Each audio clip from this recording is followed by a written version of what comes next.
Victoire de la musique 2025, je vous jure. Moment de flottement pour Cyril Ferraud, Kira et Léa Salamé. Vendredi 14 février 2025, Cyril Ferraud et Léa Salamé étaient tous les deux aux commandes de la cérémonie des Victoires de la musique, diffusée en direct et en prime time sur France 2. Au cours de cet événement, les deux animateurs ont connu un petit moment de flottement. Visage incontournable de France Télévisions depuis déjà de nombreuses années. Léa Salamé et Cyril Ferraud étaient tous les deux réunis sur l'antenne de France 2 le vendredi 14 février 2025. Les Victoires de la musique récompensent les talents qui façonnent le paysage musical français. Symbole d'excellence et de diversité, elles mettent en lumière des artistes confirmés et des révélations, reflétant ainsi la richesse musicale de notre époque. Depuis 1985, les Victoires de la musique s'imposent comme un miroir des évolutions musicales et culturelles. Cet anniversaire est l'occasion de revenir sur des performances légendaires, des chansons emblématiques, et des carrières qui ont marqué l'histoire, a notamment indiqué France 2 dans un communiqué. Léa Salamé à Cyril Ferraud,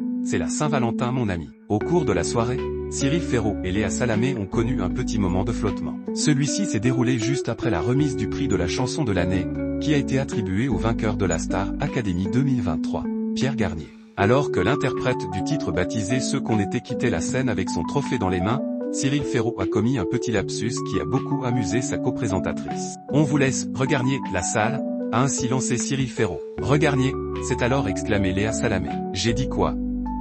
Regarder, c'est tout de suite étonné le présentateur de Tout le monde veut prendre sa place, devant sa co-animatrice Hilar.